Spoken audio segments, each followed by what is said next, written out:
All right. Welcome, everybody, to the Under the Dome edition, the MASH edition. Given that we now have Landon Young on IR, who played with a bad foot, 5 catches for Troutman, where he finally like the tight end people thought we were going to get. And he's now on IR with a sprained MCL.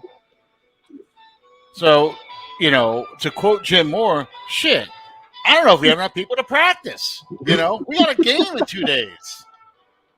So, yes. So, this is the MASH edition of Under the Dome. I credit Bob Rose for that one because, I thought about it, but Bob sent it. It's a couple days before Thanksgiving. And I put my usual commentary up about what always occurs to me at Thanksgiving. 2 things come to mind. Those aren't pillows, and and you're going the wrong way. Oh, he's drunk. How the hell does he know where we're going? And of course, the infamous turkey drop by WKRP as a promotional. That is such a. And I think we get together every single year. We've gotten together every single year. The 3 of us have for Thanksgiving, and we bring this up every single year. And I just we all post it on our pages too. And I'm just going to say, as God is my witness, I thought turkeys could fly. I love that what makes that thing work so well, I think, is Les Nessman doing his live remote out there. And my God. The scene at the very end before they rolled the credits, when they all came back into the office, that I think was even funnier, because when Les came in, they asked him if he was all right, and the first things out of his mouth were, "I don't know. A man with guns tried to kill me." And then he's describing how Mr. Carlson landed the helicopter in the parking lot, and he goes, "And the turkeys mounted an assault. It was like they were organized."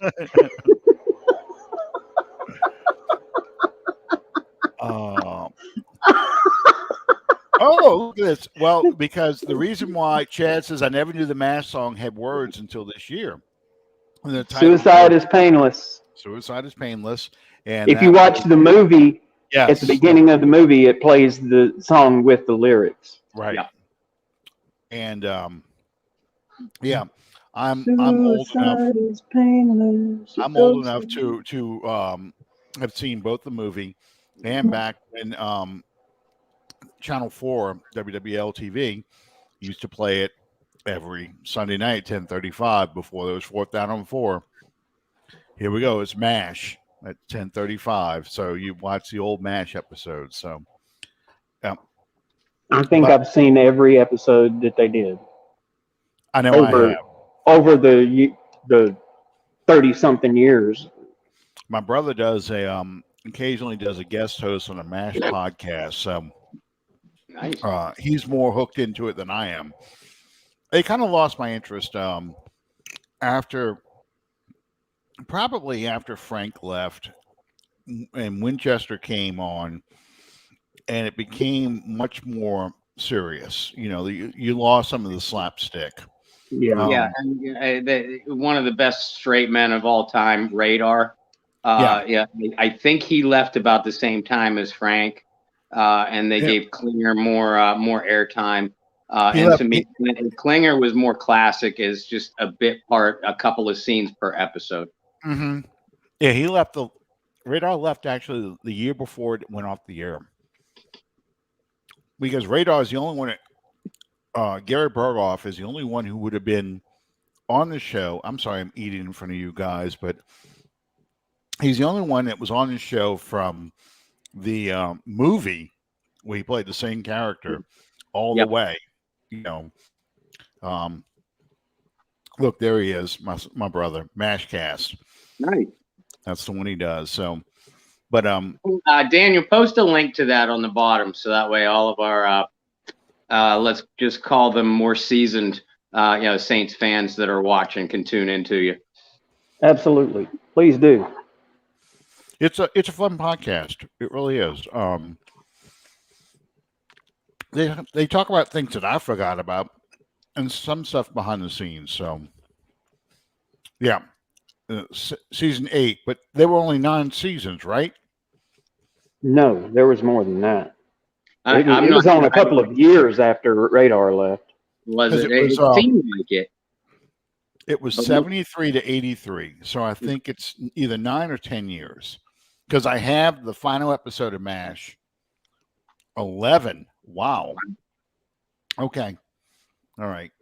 I remember the final episode came on right after we moved back here from Oklahoma, and I had left all my my friends and everything. So that watching that kind of and being in that situation kind of brought it home a little bit more to me. Well, CBS showed the pilot episode, and then they went to the 2-hour finale. Yeah. Do you remember the name of the final episode? Goodbye. Goodbye, farewell, and amen. Amen. That's right. Yes. Yeah. 72 to 83. So I was off because the movie was 71. But I knew it was 83 was when it ended, because one of the ads that shows up, I taped, VHS taped, but I taped the pilot episode and the final episode, that whole thing. So during the show, there's ads for the brand new Corvette. And it's Robert Stack is advertising the brand new Corvette with the new body style and everything else. So, if I may jump in here, if any of our listeners and dedicated followers, if you get anything from me on Facebook, don't open it, don't answer it. I've been hacked. May you burn in hell. And the hackers, not you, viewers. Yeah, the hackers. Yeah. Thank you for that. I'm here. I probably will be making a new page sometime soon, but for now, I'm not on Facebook or Messenger. So if you get anything from me, do not answer. One quick mention in the about MASH, because it was based off the movie. In the very beginning, they carried over some of the characters that were in the movie. And one of them, because if you see the movie, there's a football game at one point in the movie between the 4077 and another MASH unit. I don't remember the number anymore. Well, Spear Chucker. Yes, they bring in the character called Spear Chucker, who is, of course, a black quarterback. Well, that is an actual football player. That is Timmy Smith, who played for the Philadelphia Eagles and Baltimore Colts. He was in Super Bowl III, in fact. Yep. But yeah, he that was an actual football player who later became an actor. So yeah, that's always neat for me, because Timmy Smith actually it's Steve Sable did a thing on Super Bowl III, and Smith was a kick returner for the Colts. He wore number 2. And he and Steve Sable were friends. And at some point, Tim kind of forgot that Sable was filming, and they started having a conversation about what was going on during the game. And you really get an insight on what the Colts were thinking when the Jets were upsetting them in Super Bowl III. And their attitude Timmy Smith kept saying, we're just not playing very good football right now. We're just not into this for some reason. He says, we'll get it. We'll get into it. But, they're not doing anything special. We're just not playing. We're not focusing very well. So it's really interesting to see it from the perspective of somebody watching this happen.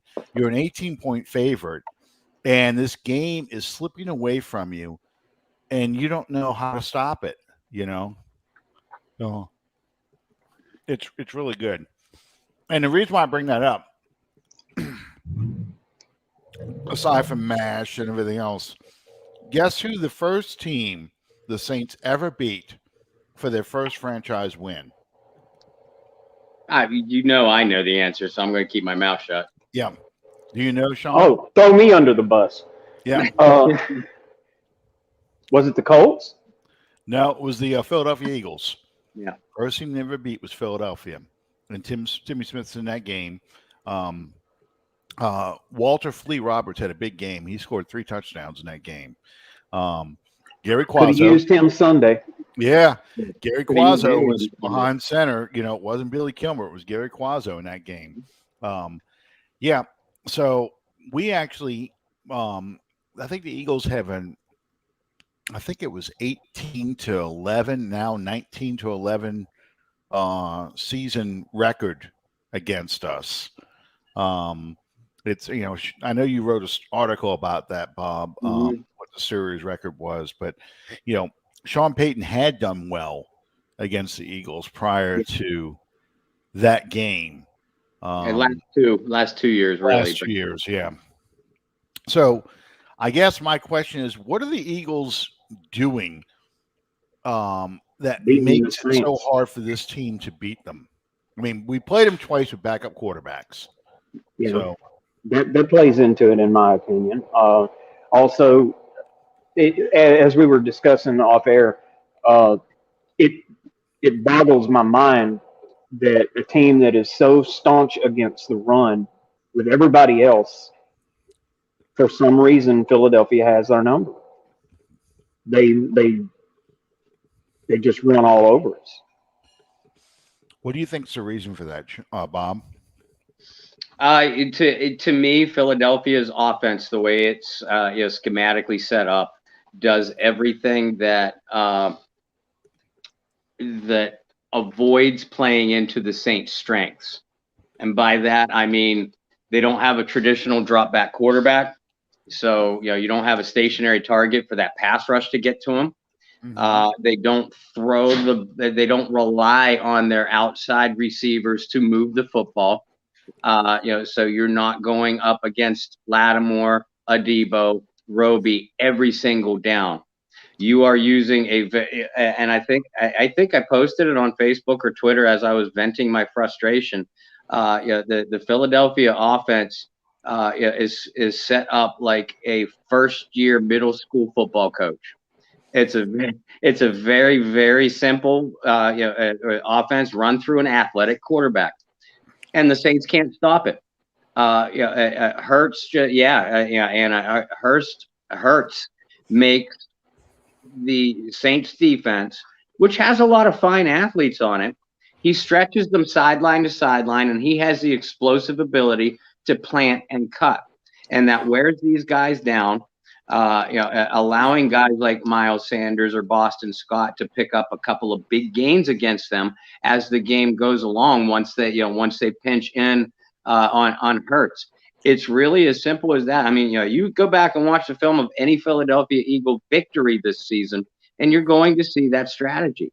They take their shots down the field with Hurts, but otherwise that offense runs through Hurts' legs. This is a very, very simple high school run offense, but just like football 101, and all three of us are purists, you can win football games with high school 101 if you execute the fundamentals. And Philadelphia just kicked the Saints' ass in the fundamentals on both sides of the ball in their last 2 matchups. Absolutely. Well, yeah. It's funny that you bring that up. There's a movie that's going to be coming out. I don't know when, where they have Kevin James playing Sean Payton. January, Alan. Sorry to interrupt, but it's January. Oh, it's January? Okay. Yeah. Where, he's playing Sean Payton when Sean Payton was suspended for that year for Bounty Gate. And the real story is about Sean becoming the offensive coordinator for his son's 6th grade football team. And they get to the quote unquote Super Bowl, this middle school football thing. Well, the one school they can't beat. They lost to him in the regular season. Now they got to play him in the playoffs or the championship. is I don't remember the name of the school, but they run a version of a single wing where the quarterback completely turns his back to the offense, and there's a lot of RPO kind of crisscrossing the backs and stuff. And it's Notre about Dame box. yeah, but it's not the Notre Dame box. It's a form of that though, but it is like the Notre Dame box. But yeah, you basically you're playing what is that game? Find the Queen, where you're moving the shells around the shell game. That's basically what you're doing with the football. Yeah, and it requires the defense to stay in your lane, stay in your gaps, and you have to look for the ball. Well, Sean couldn't beat it. Sean, twice they tried playing it. First time, after you hit a certain score, they shut the scoreboard off. Yeah, running clock. Yeah, and Sean's son's team had been doing that until they played this team. Then they were shutting the scoreboard off, and they once again shut the scoreboard off for this because they beat him that badly. And it's funny because here we are now, 9 years later, and you're basically playing a version of this offense, and Sean still can't figure out how to stop it. Yeah. You know, guys are not staying in their lanes, they're not staying in their gaps, and it's terrible. And to me, the way you have to beat a team like this, which we cannot do with this current offense, is you have to run the score on them. You have to get them out of their game. You have to put the pressure on that offense. We're going to score every time we touch the football with the passing game. You got to match me, because I'm confident your quarterback can't beat mine. And both times we've played them, we haven't been able to do that. Well, both times we played them, we've done so with backup quarterbacks as well. Yeah, and fell way behind by halftime. There, where you almost had to abandon the run in both games to even have a shot to get back into the contest. That's right. Yeah, and that plays into their hands. I mean, we talked about this off the air. The Eagles had like 18 minutes of total, 18 minutes time possession in the first half to the Saints 7. Saints only had 5 first downs in the first half. Eagles for the game had 21 opportunities for third down conversions, and I think they converted 12 of them. Yeah. I mean, it was just, to me, the pick six pretty much sealed the game right before halftime. And that's really frustrating because they knew that the Saints were going to have to throw the ball, and they just sat on the routes. They did not fear the receivers, and they felt like that beat-up offensive line couldn't stop them from blitzing, and they could pressure Trevor Siemian into making the mistakes he did make. Turn the ball over 3 times, you know.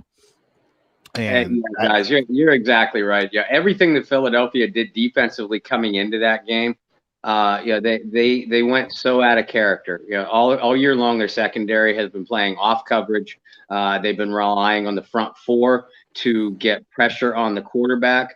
While their linebackers tried to cover the second level from sideline to sideline. They brought those linebackers on blitzes. They ran the defensive ends out wide to put pressure on 2 backup tackles. And James Hurst wasn't the problem. Landon Young, even before he was injured, he was exposed for being a rookie. And Cesar Ruiz is a human turnstile at guard. And like you said, they manned up at the line of scrimmage on the Saints receivers, dared them, Siemian and those receivers to beat them, and they couldn't do it. And it's amazing that Ruiz is having the problems that he's having, because he was really a highly rated guard / center, but he struggled even at center. And it's just, when we're coming off of years where we had elite play at guard with Jari Evans, who's just been inducted in the Saints Hall of Fame, Carl Nix, who already is in the Saints Hall of Fame. And then to have, Andres Pete and Cesar Ruiz, Larry Warford, even Ben Grubbs to an extent, struggle as much as they do at guard. It's really, just as much as Drew Brees had to suffer through the bad defenses. Not having that elite guard play is really coming back to haunt the Saints, especially in pass protection. And I'm not sure how to fix it. I mean, you can keep drafting, but, we see the list of players that we have. And you look at a team like the Falcons, for example, who got blown out again Thursday night. They got shut out, in fact, Thursday night. They have like 3 or 4 number 1 draft picks on their offensive line, and they're not hurt. They just stink. I mean, it's just it's they're Falcons, right? Yeah, couldn't happen to a better bunch in my book. Well, unfortunately, one of the most beloved Saints has joined players such as Bobby Hebert, Morton Anderson, Joe Horn, and become an Atlanta Falcon with Thomas Morstead, and it's Morstead's with the Falcons? Yes, Morstead's with the Falcons today. They need a punter. This is a Greek tragedy of a season, for the New Orleans Saints. It's just, whatever can go wrong, be it, anywhere from the ridiculous to the sublime. I don't begrudge. I tagged him. I tagged him in a post on Twitter, with a bunch of broken heart emojis. But I don't begrudge the guy. I mean, he sent out a heartfelt tweet, that was shared on Facebook by several people, saying that once a Saint, always a Saint. Thomas Morstead still wants to play football. He's still capable of playing football. I don't look at this as a traitorous move by any stretch. No. With everything else that's happened this year, it hurts the heart. It has to. And I don't begrudge the man making a living. Like Joe Horn said, when Joe was on our show, I asked him point blank. I said, "How much did it hurt putting on that Atlanta Falcons uniform?" And he said, "Didn't hurt me a bit. I still went to the bank." Well, Joe's a special cat, man. You guys know that. Well, it's funny because unlike Morton Anderson, Bobby Hebert, even Joe Horn, we weren't throwing him off the railing and getting someone inferior. We got a punter who is simply amazing. I mean, the first punt of the game against the Eagles, 62 yards. I think the crowd was shocked because they all thought they would get that ball at midfield, and the guy's running back to his 5-yard line to go get that ball. They pinned him. I think they pinned him 3 times inside the 20, twice inside the 5. And so as much as I love Thomas Morstead, the Saints knew what they were doing with Blake Gilligan. I mean, that's why they stashed him. They saw those punts, and Morstead knew. He knew. I mean, it's tough because you wish Morstead could place kick because we could use him. I never thought, and I've seen some bad kickers for the Saints. Russell Erxleben immediately comes to mind, but I'm just talking about, Rich Zorro, all the Mick. I think we've had every Mickemeyer who's ever kicked has come through the Saints, facility. Benny Ricardo, and I'm sorry I know all these people's names. Chip Lowmiller. We've had some terrible kickers come through here, and I haven't even touched the Sean Payton era ones.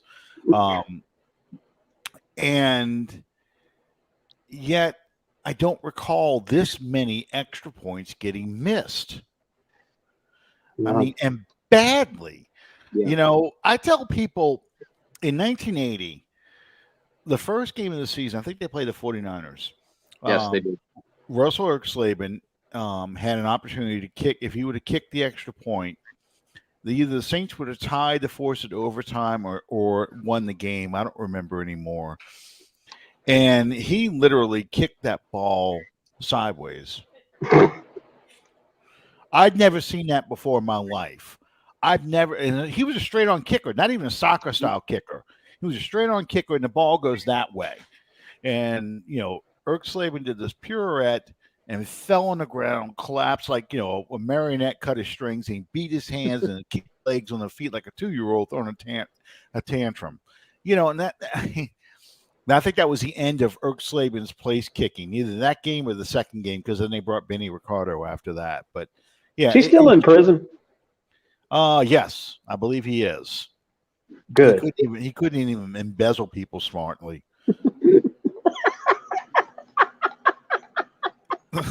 How much of a moron he was.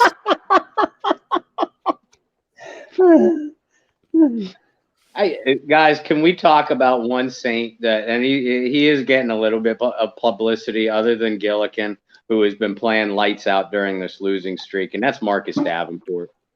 My God. I think Davenport is showing everybody the reason why the Saints coveted him so much, in that draft a couple years ago. He's become unblockable up front. He has. I mean, I've already said that I watch him most plays because the 2 first nickname really pisses me off, because I feel for the kid. It's not his fault he gets hurt. Because when he's healthy, he's a monster. He really is. And I watched him. Well, Calvin, they picked up his 5th-year option, so he's not going anywhere for a couple of years. Yeah, we'll get into that one in a minute. But I watched him, just throw people around like rag dolls. I mean, he grabbed 1 tackle and threw him into Jalen Hurts. I mean, he really did.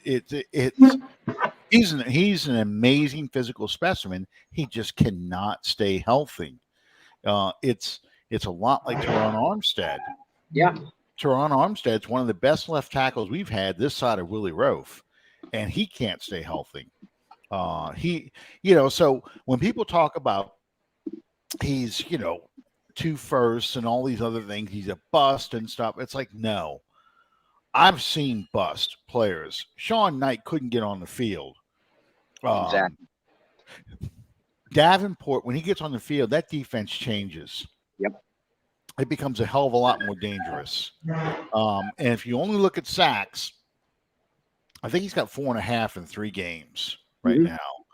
But if you only look at sacks, that's really not paying attention to how good a defensive end he is. You look at him on run defense, and you cannot get past him. If he gets his hands on you, you're stopping. Yep. It's just he is that good, and he just needs to stay healthy. I mean, Bob, I don't know if I took all your thunder by talking about that, but I mean, have you seen anything from Davenport that you just pops up out of you that you just like, holy cow, I can't believe that person? No, man. I mean, you hit the nail on the head. This guy, like I said a minute ago, in my opinion, he's becoming unblockable. I watch him when he's in the game too, and teams have to commit 2 to 3 blockers to him every single play, and he's still getting in to opposing backfields.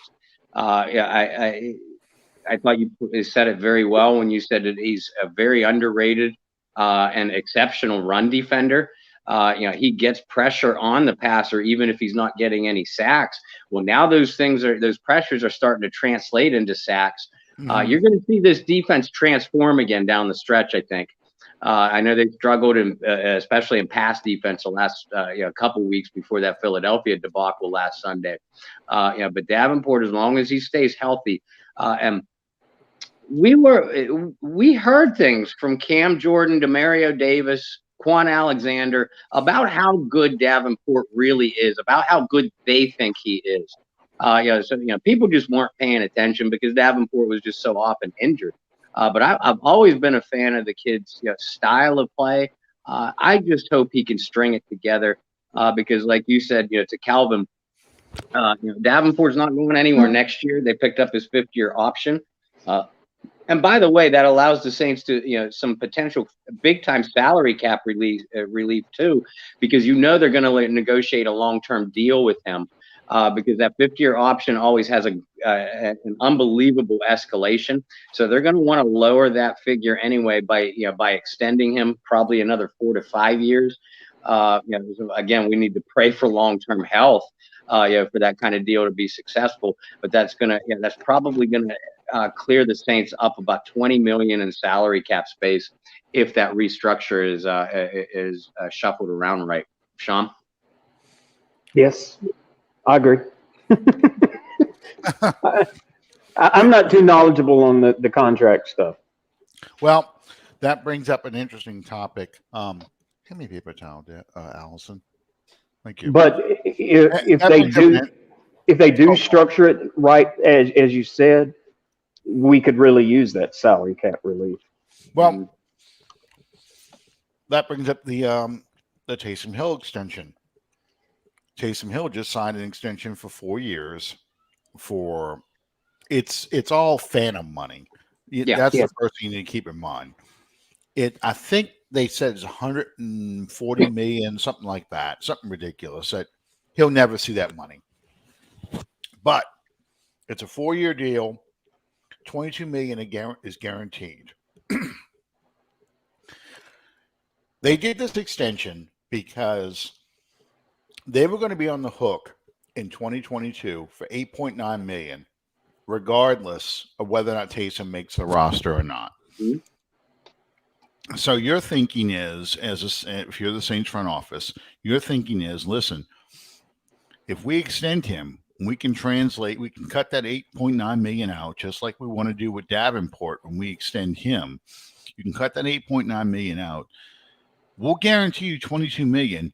You can make 40 million if we hit certain incentives. Mm-hmm. And if you become the starting quarterback, you can hit some more money. And if you become what Sean Payton keeps saying you're going to be, the next Steve Young or whatever, you can hit 100 million. You win the Super Bowl, league MVP, all pro. You might be able to see that entire full value of that contract. Mm-hmm. So from Taysom's point of view, he's like, well, hell yeah, I'm going to sign this. I get 22 million, regardless over 4 years, but I get 22 million. Why is the 4 years important? Next year is going to be another kind of COVID cap. It's a low cap number. So the Saints need that relief. But in 2023, you have the new television deal go into effect where the salary cap will expand tremendously. And that's where the phantom money and all the other stuff comes into play. I mean, to me, I like the deal, and I don't give a damn if he ever plays quarterback. I like the deal, period, because you're reducing your salary cap impact for 2022. Mm-hmm. And you're locking up a player probably for the rest of his contract, 4 years. He's 31 years old, probably the rest of his playing career. So no, it's not 40 million guaranteed, only 22 million guarantee. But he can his contract is technically worth about 40 million. Mm-hmm. That's his realistic incentives that he can hit. Right. Minimum, yes. Sean, do you like the deal? Yeah, I think it's a really good investment on somebody that we really need on this team. I mean, Bob, how do you feel about the deal? I know everybody is focused on that 95.2 or whatever, 95.2 million that was thrown into these articles. Listen, that's only if he plays quarterback, and there's no guarantee that that's going to happen. Mm-hmm. But yeah, let's look at the deal from that perspective for a second. Let's play devil's advocate. Depending on who's on the roster, Taysom could be given another shot to win the quarterback job next preseason. That's if the Saints don't trade for Russell Wilson, or if the Saints can't manage to re-sign Jameis Winston. Only if those kind of things. So it guarantees you that you have a quarterback that knows the system, that can at least step into place as a caretaker. And let's say Taysom does somehow win the job at quarterback, and he plays well, either at or above expectations. Then you have yourself a quarterback for the next 4 years that's really under the NFL average salary for a quarterback. That's a hell of a monopoly strike if you're Mickey Loomis and Sean Payton. Now let's look at the realistic Taysom Hill is the one that plays all these different positions, steps in at wildcat quarterback, etc. So now you look at that portion of the contract. Ignore the 22 million guaranteed, because like you said, Alan, that's going to be spread out. That gives the Saints going to give the Saints much needed salary cap release, not only next year but the year after. Mm-hmm. So you break down that that minimum 40 million for 4 years that's on paper. So you're basically saying, okay, we're going to pay $10 million for a skill position player. Again, that's a pretty good deal. As long as he performs up to expectations. The only issue I have with it is not contract related, not even Taysom Hill related. It's Sean Payton related, and that is you're now going to tell me that you're going to pay an average of $10 million a year to a skill position player that only gets in 8 to 10 plays a game. That's where I have the problem. But if the plan for Taysom Hill is to get him more involved in the offense somehow moving forward, then I don't see how you couldn't love the deal, like you said, Sean. Well, do you think that they're treating him with kid gloves right now because of the concussion? I think it's a combination of the concussion, and remember, he sustained a foot injury, or at least that's what we were told against Tennessee. I believe that's why we didn't see Taysom Hill on the field against Philadelphia, is because he was banged up, and Sean figured, okay, instead of we should, laughable now looking back on it, we should be able to beat Philadelphia, without Taysom Hill and all these different roles. So I'm going to try to rest him in theory, use him as a backup quarterback, which I realize that's exactly what he was doing as soon as Ian Book was announced as an inactive coming into the game. So I don't know if it's kid gloves so much as it is. I think Taysom might be hurt more than what people realize, because not only the concussion is not only something not to play around with. This is not the first Taysom has had a concussion issue in his career. Yeah, I think this concussion, the very fact that he's been out 3 weeks, I think this concussion is having a role in how he's being used right now. I did see him get hurt in the Tennessee game because he went to the medical tent about it. I don't think he may have come out for a few plays after that, but I haven't seen him very much. And keep in mind, too, this team has been playing from behind a lot. So, Taysom hasn't been used like he normally has been when you had Breeze under center. As much as people hated when Breeze would have a drive going to be getting in rhythm, then all of a sudden here comes Taysom for a play. But, I always looked at it as, okay, he's going in as a running back. He's not really going to throw the ball much when Drew was there. So you're basically taking him out to run a running play. So it's not that important that Drew isn't out there, because it's not like he's disrupting the passing game. That the issue becomes, how do you view Taysom? And if you view him as a gadget player, $10 million is a lot of money to give a gadget player who only takes about 20 to 30% of snaps. If I were to pay, I'm trying to think of a good player to compare him to. If I were to go and pay Darren Sproles, if Darren Sproles just used more as a third down back, pay Darren Sproles $10 million a season, I think fans were kind of like, it's a lot of money to give you a third string running back. And I think that's how a lot of people look at this with Taysom. But I still think Sean Payton thinks he can turn Taysom into a quarterback, and Sean is probably going to die on that hill trying to, no pun intended, try and make Taysom some kind of quarterback.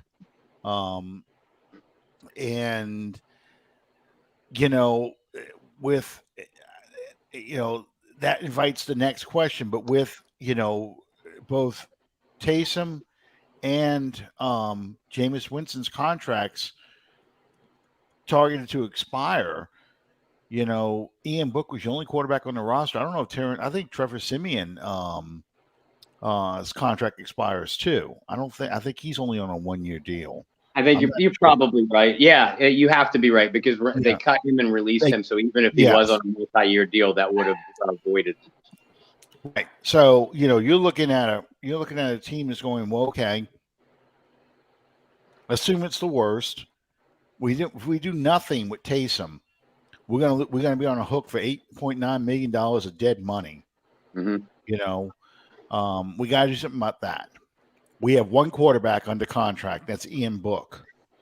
We don't know if we can afford Winston because we don't know if we can afford anybody. We might be in a position where they're like, you know what? We barely have enough money to draft. We're not going to be able to sign a free agent quarterback. We're going to have to draft somebody. And then you have 2 rookies. Or you're forced to bring back a Trevor Siemian or someone like that that you can get on the cheap. Because you can't afford to pay a starting quarterback money. So once again, you're Sean Payton. You're going to go back to your first love, Taysom. Mm-hmm. At worst, I got Taysom under center. I don't have to take a quarterback now in the first round. I can try, but I don't have to do this. Or even if you do, you can bring that guy along a little bit more slowly while he learns your offense because Taysom knows your system. Yeah. Yeah. It's just so it's all these things in the air, and you can't assume, as fans we do, but you can't assume, okay, yeah, Winston's going to come back because where else is he going to go? You don't know. No, right. You don't know. No quarterbacks in college coming out next year is worth drafting. Not at all. I wouldn't say they're not worth drafting. I would say they're probably not worth drafting in the first round. I think, the Ole Miss quarterback, he's got some potential. Mm-hmm. I don't think he's ready to start. Matt Corral, the kid from Pitt. Yeah, he's pretty good. You don't like him? No, he is not pretty good. He's a gutsy player. He plays with a lot of guts. You can't help but root for him when you watch him. But look closely at his mechanics. He has improved his accuracy and his release this year, and his footwork for that matter. But more often than not, he's still a mess. I think he could be a serviceable quarterback, but I wouldn't touch him with a 10-foot pole in the first 2 rounds of the draft. Anybody that does is just begging for trouble. I don't know. Dan Marino came from Pitt. No, we're going way back now. Right, but Kenny Pickett is no Dan Marino. I mean, Dan Marino was such a polished passer. I mean, you click on him, you look at that 1981, 1982, Pitt game film. My God, he threw a pretty ball. Well, and threw it hard too. Yeah, I've looked at some of the hyped up quarterbacks, and Spencer Rattler, I think, is one of them. It's just that's a terrible quarterback. I'm sorry. Mm-hmm. There is nothing special about that guy. And I know you're an OU guy, Sean, but I watched To be honest with you, the other kid that's been playing is better than Rattler. Rattler is a streaky player. Yes. So, I mean, the quarterbacks they got right now, just, okay, Calvin, who are the best 2 quarterbacks right now that are sophomores? Kid from Alabama, I really like. Oh, you do? I do. Part of the problem I have with Alabama this year is I think Alabama has finally run out of running backs. They were reloading so often. They have no big back that is just running over people to take the pressure off that passing game. And I think that is showing up in these games. If you can hang with Alabama for a little while, because here's the thing about Alabama is they don't blow you out generally unless you're terrible. They don't blow you out. What they do is they are a boa constrictor team. Mm-hmm. They just wrap themselves around your team and squeeze the life out of you. And it's more about their defense just smothering your offense and their offense just moving the ball when they want to against you. And a lot of that is keyed on that running game. And they're not doing it this year. Georgia is. Yeah. Georgia's doing that a lot more. And I'm looking forward to the SEC championship game, but I think unless Saban knows something that we don't know, Georgia's going to be playing for the national championship.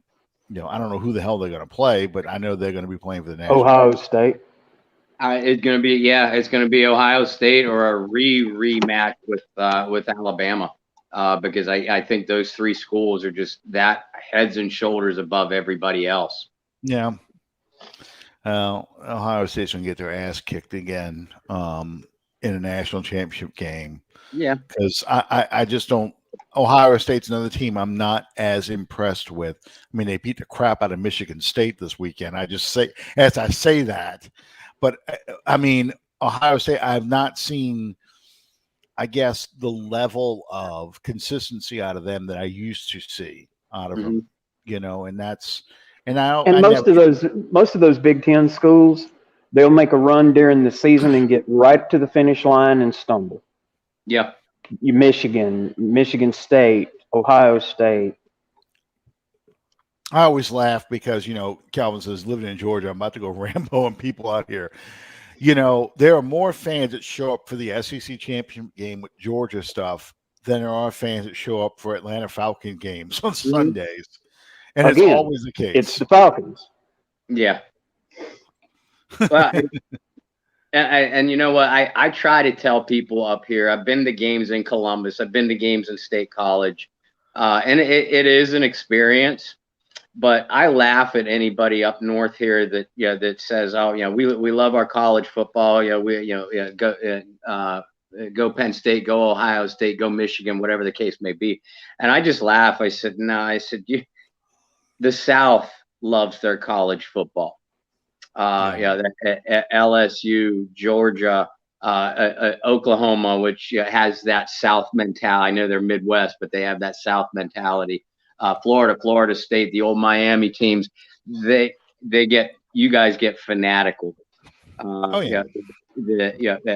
State College, Columbus, Ann Arbor, they get hyped about their college football teams one day a week for 10 to 12 weeks a year.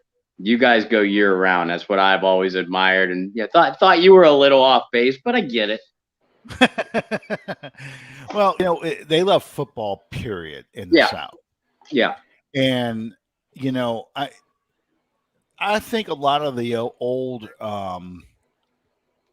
old cliches about college football teams are kind of going by the wayside now that television has been around.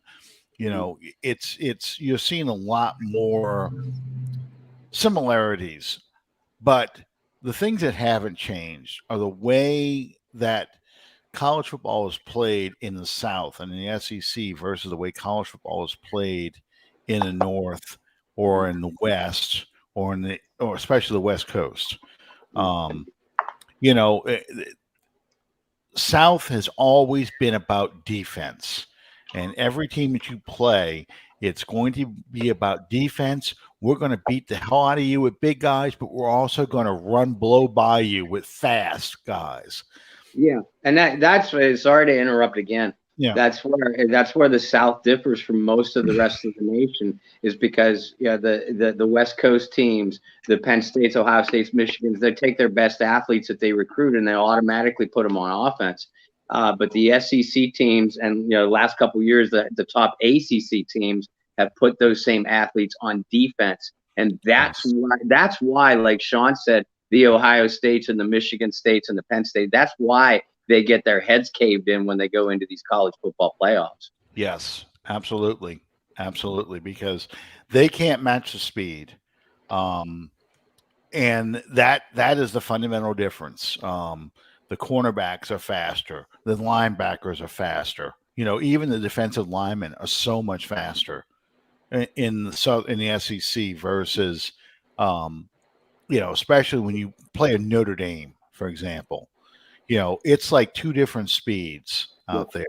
Notre Dame, I hate to say it, but Notre Dame still plays football like it's the 1970s. In fact, they're and it's like they want to play it that way too. Michigan does too. Oh yeah, that's weird about it. Michigan is still playing like the Big Ten, 3 yards in a cloud of dust, even though they're all playing on AstroTurf now or the field turf. They still act like we're going to play this power running football team without a power back, but we're just going to play this kind of football where we just kind of grind it out against you. And our receivers are big possession receivers. And, they're shocked when they get their heads caved in, like you said, by a team that just runs past them, that outruns them, can run circles around them, So it's amazing. It really is. The college football landscape, as far as athletically goes, I remember, the old OU coach Barry Switzer. I remember reading an article. The wishbone offense.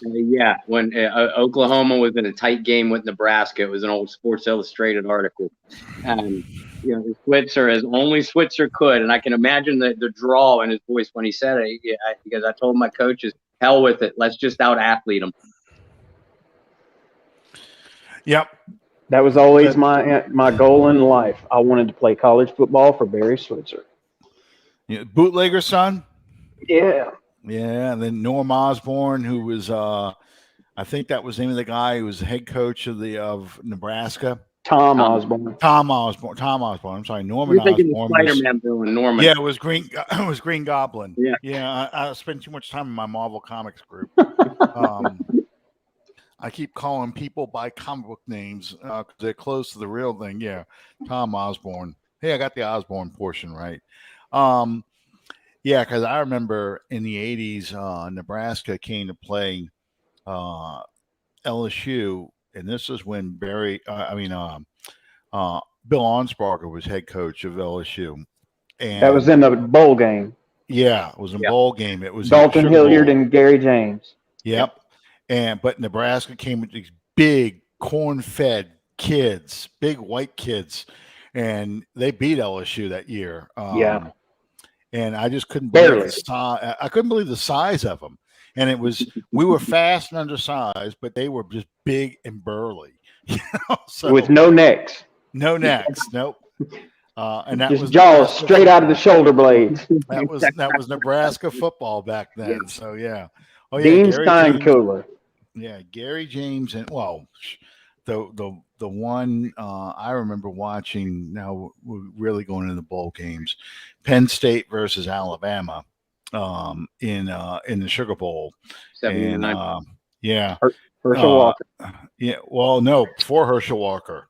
We're going back. This is Major not Major Applewhite. Major Applewhite was named after this guy.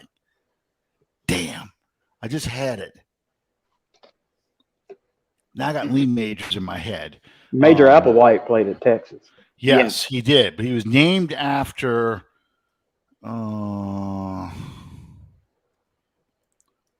this is going to bother me. I know that was the bowl game that Paterno lost 14-7 because of Alabama goal line stand. Major Ogilvie. Yes. Paterno ran. Yes. And 79. Paterno ran 3 straight running plays up the gut and got stuffed every time, and they lost 14-7. Yeah. Yeah. I was trying to remember his name, and he was a running back. Major Ogilvie. I'll never forget that guy. Mainly because, Lee Majors, $6 million man. We're talking, 78, 79 Sugar Bowl national championship games. $6 million man was 74-78. So, it's right on that things. I'm like, anybody named Majors catching my attention. So, I watched those Sugar Bowls, and that was that was an impressive. Those are impressive games. But that was back when, college football, We're going into college football stuff, and it feels like Saints off-season conversations. It does. I mean, I don't want to rehash this game much more than we have, because what else can you say? I mean, I can't. You've got these many players injured. You've got a game coming up Thursday. The injury report hasn't really changed. It hasn't gotten better. So you're coming into a game against the Buffalo Bills, and the Bills are going to want to make a statement because they just got their butts handed to them by basically a team that's probably going to lose to most of the college football teams in the top 20 right now, the Texans. So yeah, it's hard to get up for this game. I don't know what the key is. What would be the key to beating the Bills? Hit them while they're asleep. Yeah. Filter poison through their hotel air conditioning units. There you go. Take them out drinking in the quarter the night before. Yeah. Send hookers to the hotel room. The Saints have to get off to a good start offensively. These Bills, they have some pretty numbers on both sides of the ball. But I've said since the offseason that I thought Buffalo were paper champions. They have a lot of explosiveness on offense, but they have a hard time rushing the passer on defense. So if you can hit the Bills with balance early on, and put some points on the board to stay in the game, Buffalo creates a lot of turnovers late in the game because teams are desperate trying to keep up with their fast break offense. So, as long as you can avoid coming from behind, like the Saints have had to do the last 3 weeks, you got a shot at running up some good production against that Buffalo defense. Defense. Offensively, the Bills have some nice looking running stats, but make no mistake, their offense goes through the physical abilities of Josh Allen and the receiving skills of Stephon Diggs. And a very deep and underrated receiving core. So first of all, you can't let the Bills establish any balance. So, but I look for the Saints' run defense to have a chip on their shoulder. You got to pressure Josh Allen, and you can't let him break containment. Cannot. He's not a Jalen Hurts, but he'll beat you with his legs. He's a lot like Taysom Hill for me. Yeah, I look at him as far as a runner. He reminds me of Taysom Hill. In fact, when we were talking about earlier about whether or not Taysom Hill could be a quarterback, Josh Allen clearly is a more polished product. But I think the Josh Allen kind of quarterback is what Taysom should be looking to. This is the guy I want to be. This is the kind of quarterback I need to become.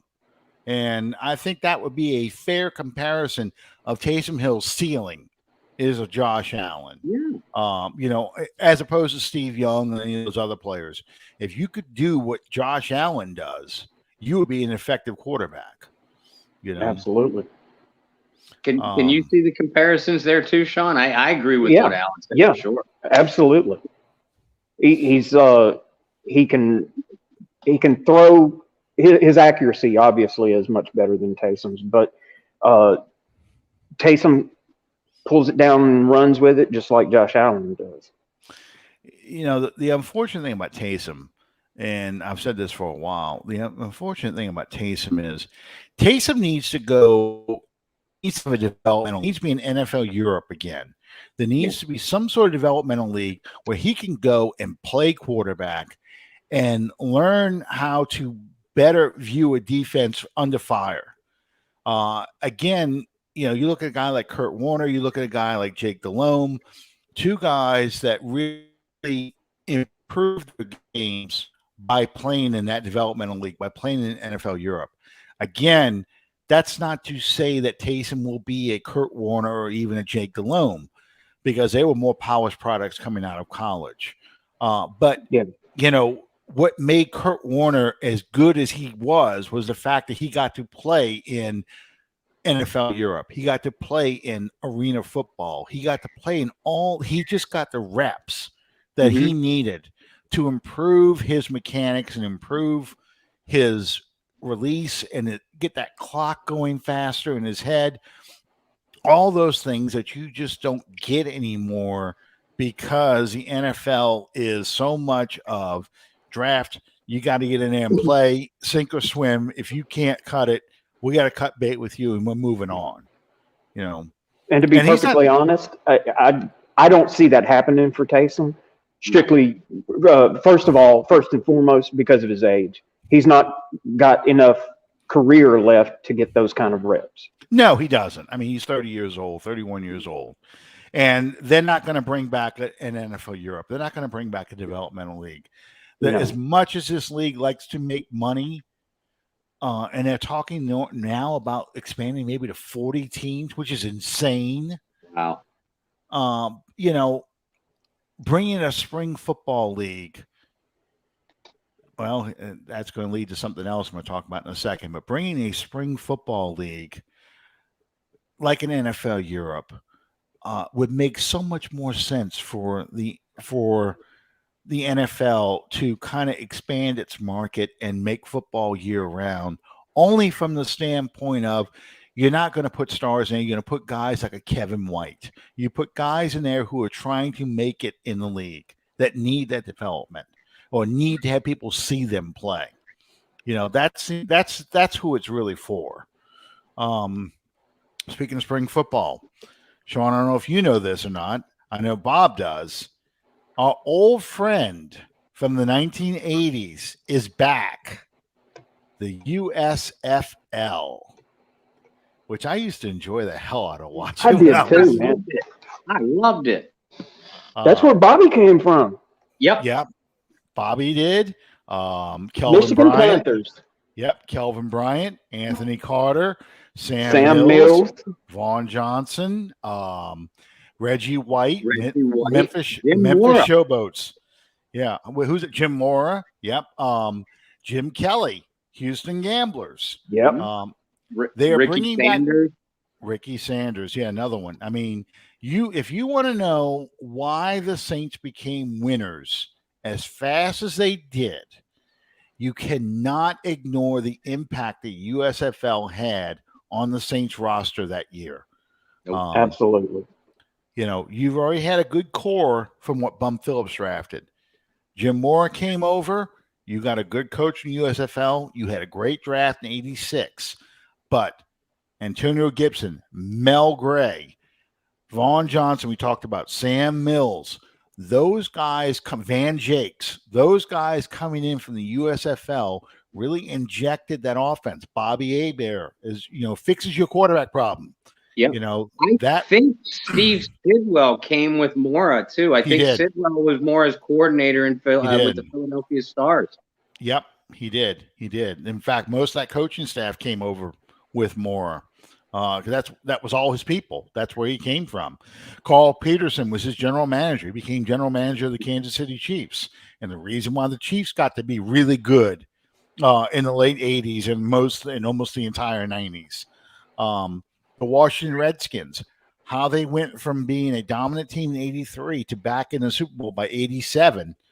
Doug Williams, who happened to have been the Tampa quarterback, got to go to the USFL, got better, came in as a backup for the Redskins, and here he is. He's throwing to Ricky Sanders. He's got Kelvin Bryant. He's got players they brought in from the USFL. So it was a great league for what you wanted. You had a lot of good talent. Doug Flutie came from there. Steve Young. Steve Young. Yeah, Steve Young went to play there for the LA Express.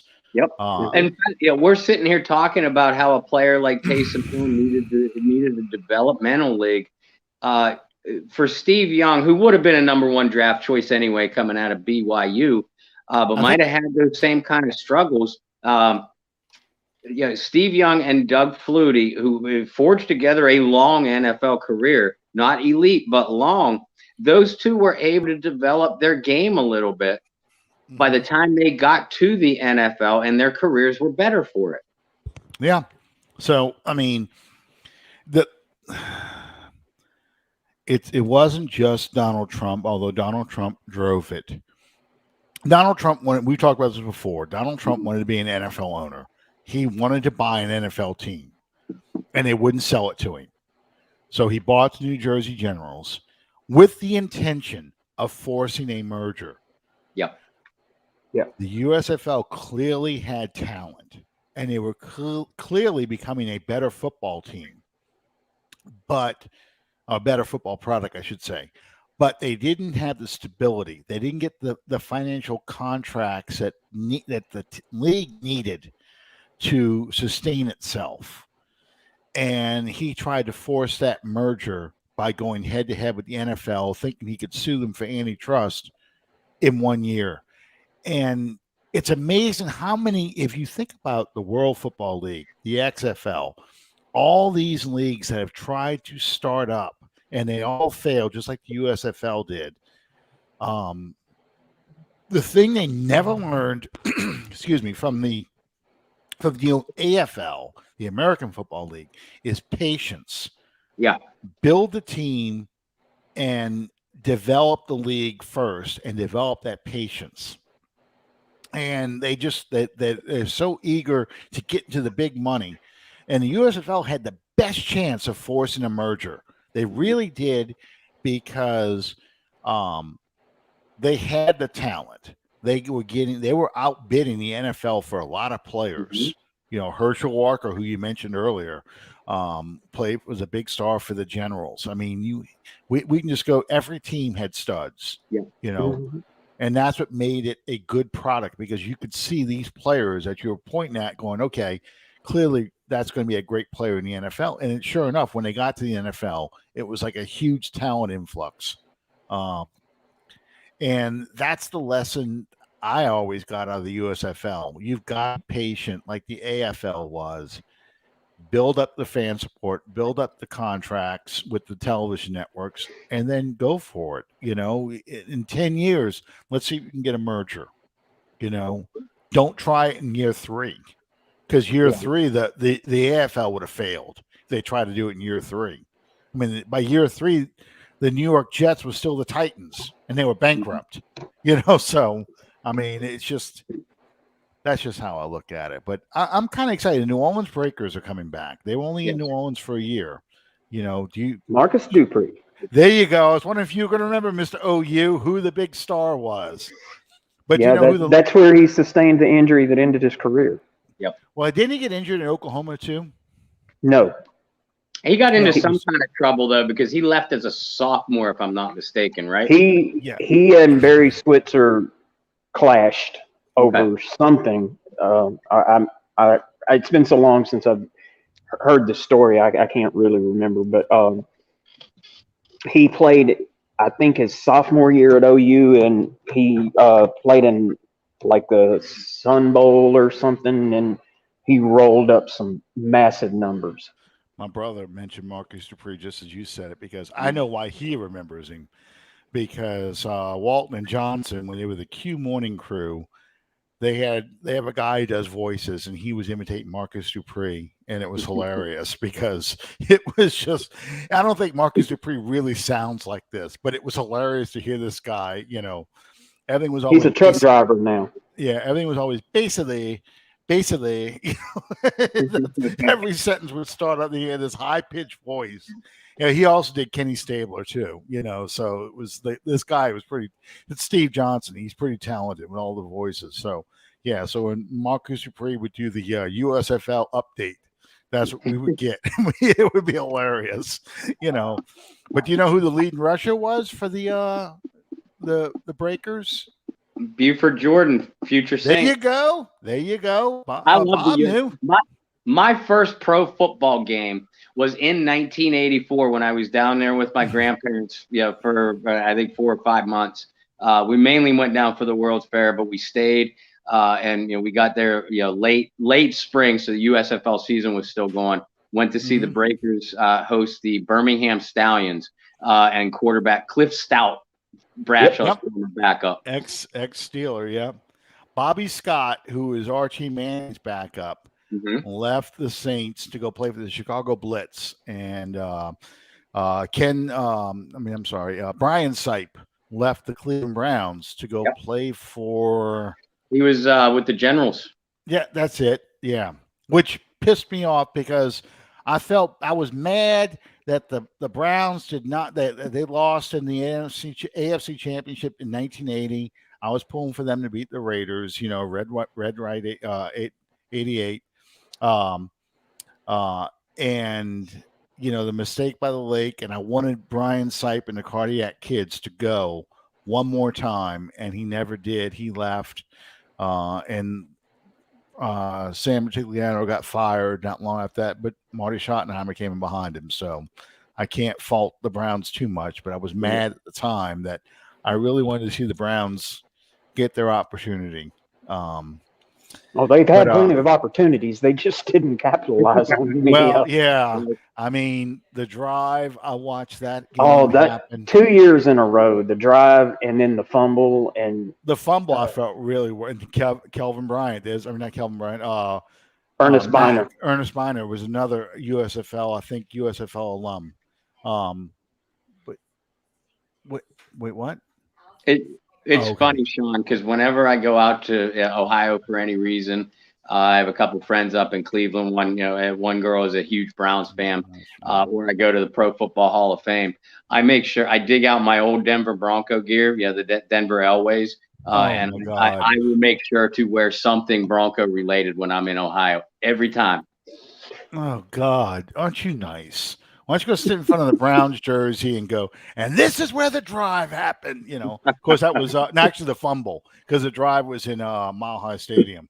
No, it's the opposite. The drive happened in yes, that's right. That's right. They talk about how it starts by the dog pound. Yeah. It started dog pound. Yeah.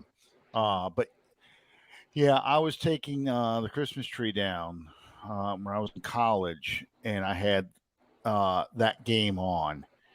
And I stopped to watch the drive because I'm like, I can't believe he's doing this. I could not believe he was getting that ball. And, of course, a lot of people think the drive won the game. That's not what won the game. We just tied it. Yeah. It just tied it. But it was probably the most amazing thing I ever saw because if I remember right, there's like 2 third and long situations in that drive that they converted. And, the Browns had a great defense. Mm-hmm. It wasn't like this was just a bad defense that was gassed. They had a great defense. So, yeah, it was just unbelievable playoff games. That's always how I know it's playoff season because my brother's quoting Marty Schottenheimer. Yeah, it was just one of those things. I always had the playoff game on while I'm taking the tree down because nobody else in my family, not including my family today, my parents' house, nobody else wants to fool with the damn tree. So I got to take the tree down. That was the year, I think, and this is the last story I'm going to tell before we have to wrap up tonight. I think that was the year I went and bought a Christmas tree, and it was around my birthday. So it was like, a few days before Christmas. And I went to a Christmas tree farm, and it's pretty picked over. I mean, all it's left in there is, it's got like the holes in it. And Charlie Brown Christmas tree. Charlie Brown Christmas tree. Yeah. So I'm walking further and further back into the yard to go get a tree. And I pull a Clark Griswold. I see the tree, beautiful, full tree. And my uncle was with me, and we got the bow saw to cut this thing down. And he's like, it's a little tall. And I'm like, yeah, it's a little tall. Now I'm 6'2", and I'm looking up at this tree. Yeah, it's a little tall, but my parents have a cathedral ceiling in their house. We can put it in there. It's no problem. Okay. Cut it. They shake it. They put it in a bag. I got a pickup truck back then, had an 8-foot bed. Slide that tree into the bed. It don't fit. I got to tilt up sitting on the edge of the bed, and I got to tie that little rag around it because it's sticking out of the back of the bed that far. So that gives you a good idea of the height of this tree. I come in, I bring it home to my parents' house. My dad looks at it and goes, "Where the hell are we going to put this tree?" Bend over and I'll show you. No, I didn't tell my dad that. Um, but yeah, where we going to put this tree? I said, "Oh, it'll fit in there. Don't worry. It'll fit." My dad looks at it. He goes, "All right." So he got it sitting in the water and stuff like that. Bring it in the house, stand it up. It's up into the air conditioning vent, the height was. So there ain't going to be an angel on top of this tree unless we move it forward. I cut the bag open. It is the scene from Christmas Vacation. This tree opens up. And my dad's like, "You can't go around this thing." We had to rearrange the whole front room and stuff. And my parents went to, I'll have to show you this picture too. My parents went to Germany a few years before. My mom brings back a box with a bunch of little little handcrafted wooden ornaments from Germany. And one of them's got our name on it because my name is like the German name for Smith. But, it's got our name on it, all these things. I take one of those little ornaments, hang it in this tree. The tree ate it. I never saw that ornament again. I don't know what the hell happened to it. And I'm like, I'm out of ornaments. I've only done one side of this thing. Well, we finally I get the tree decorated and everything. It's all nice and pretty. It was a beautiful tree. I mean, this tree, and it drank a lot of water, but unlike the Clark Griswold tree that went up in flames, this thing stayed green for a long, long time. There's a picture that we took Christmas morning. My mom, my two cousins, and my grandmother standing in front of the tree, and you can still see the sides of the tree on each side. 4 people across, and I ain't gonna lie, we're Ulrichs. None of us are small. 4 people across, and you can still see edges of this tree. My brother knows about this tree. He remembers this tree.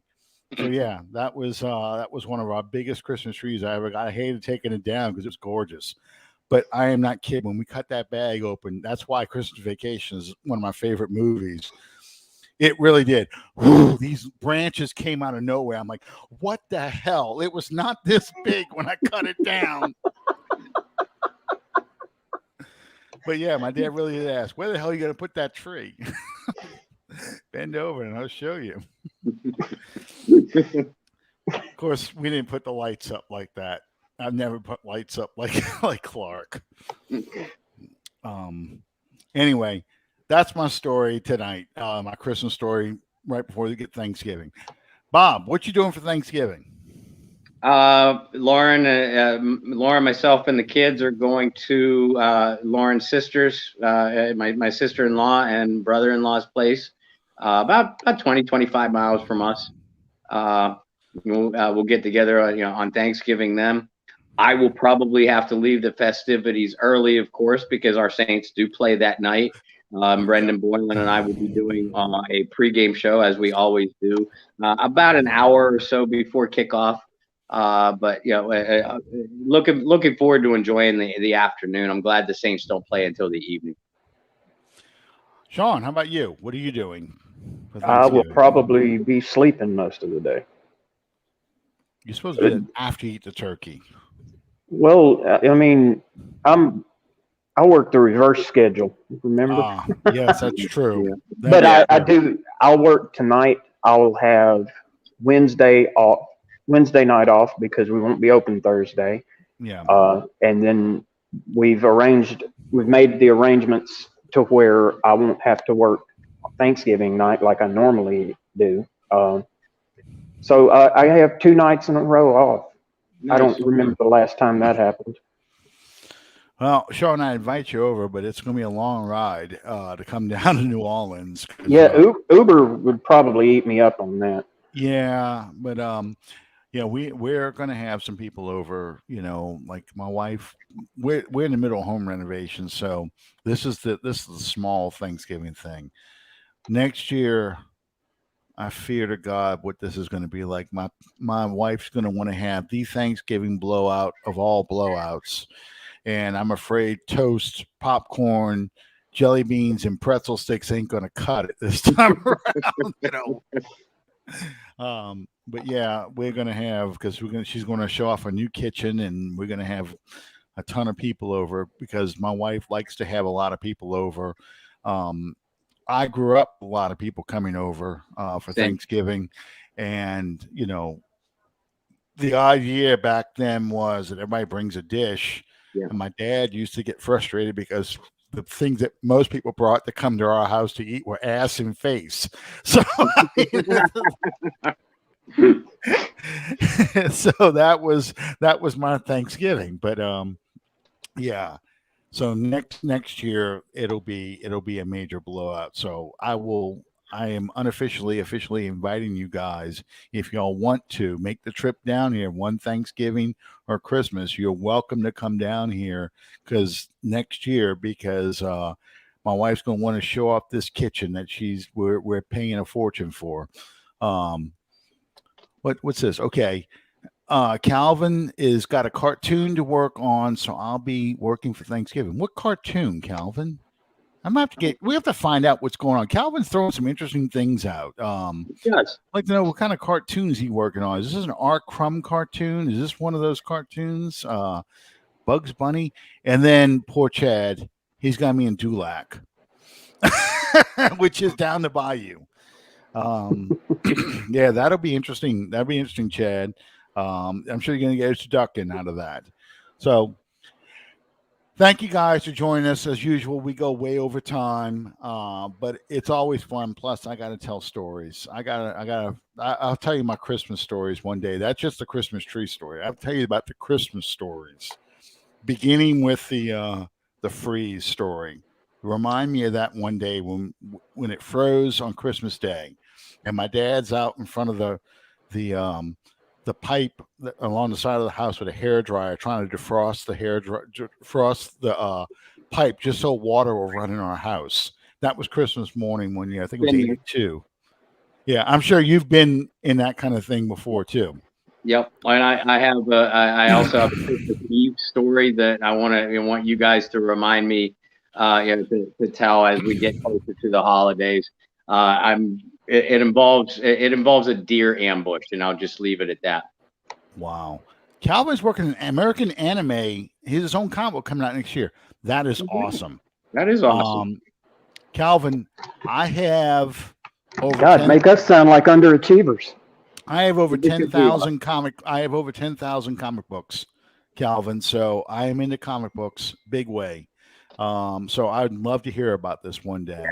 Poor Chad, I know Duloc, like everything else, got totally destroyed. Yeah, so. Chad, hang in there. It'll get better. Bless you for your toughness, but keep on toughing. Everything will be worth it. Yeah. And I'll have to tell the story one day, too, about my Thanksgiving. Went to Gatlinburg, Tennessee, where I fell down the side of a mountain because I had hiking boots on. But, yeah, that was an adventure. My brother knows about that, too. That was 1977. I've heard that before. Yeah. First time I went snow skiing. It snowed for Thanksgiving, and that was first snowfall I've ever had. But, yeah, that was that I went somewhere where I can remember it snowing. Not that I remember much else of that vacation. Anyway. Thank you guys for joining us, and we'll see you next time Under the Dome. Good night, everybody.